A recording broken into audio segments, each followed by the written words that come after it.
Coverage you can count on continues. With Storm Team 10 meteorologist Everett Lau. Good evening. A severe thunderstorm watch is in effect for southwestern parts of the News 10 viewing area.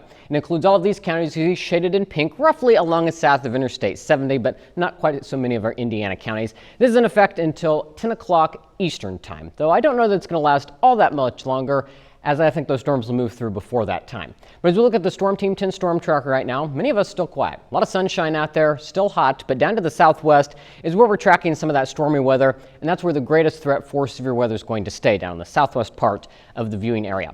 Earlier, we did have a warning for Clay County, Illinois that has expired. You can see the thunderstorms along the southern part of the county, just to the south of Flora, and these storms aren't really moving too much. So in addition to producing the lightning and some potentially small hail, also, heavy rain is going to be a concern, especially since those storms aren't moving too much. More rain falling here in the southwestern part of Richland County, just to the south of Noble, and a couple more showers just off to the west, just to the south of Effingham County there. But the main line we've been tracking through the afternoon is farther off to the west than that. You can see this line of showers and thunderstorms that's been working across Missouri has crossed into Illinois now, but notice a lot of it dodging down to the southeast. So I think most of that's going to be staying southwest of our area, but we'll be keeping an eye on this area as it slowly makes its way to the east.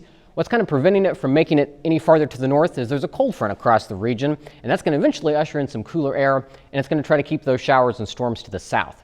So as you look at Futurecast, you can see it keeps most of the activity down in our southern areas. So again, that's where the greatest threat for rain and storms is going to be. If you're north of Interstate 70, many of you are probably going to be able to stay dry as we go through the rest of the night. You'll start to notice the wind shift, and we're going to gradually bring in some cooler air as we finish up the weekend. So rain's not going to be in the picture once we get into the day on Sunday, looking at a dry day, another day with a lot of sunshine, and it will be just a touch cooler. Now, it's still going to be pretty warm, pretty typical for this time of year, but it doesn't look like we're going to make it into the 90s. In fact, as we look at the temperature trend over the next 5 days, most days are just below average. We get to Monday only looking at highs in the middle 80s, and we stay there as we get into Tuesday and Wednesday. It's not until we get into Thursday that we start to see our temperatures crank back up into the 90s.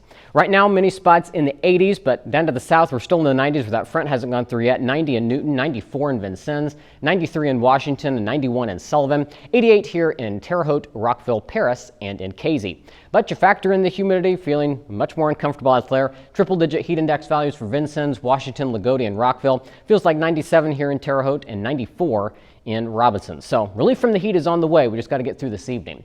Tonight, 67 for the overnight low. Evening storms to the south. The rest of us under a partly cloudy sky going through the night. The wind will be out of the north, so tomorrow not quite as hot. Still warm though, with highs in the upper 80s under a mostly sunny sky. And then tomorrow night, a cooler night. We'll drop down into the lower 60s. So that'll be pretty refreshing after the last few days. And the 7-day forecast shows sunshine as we get into the first part of the week. But as the temperatures start to crank back up by the middle to end of next week, we'll also bring back a daily chance for some scattered showers and thunderstorms.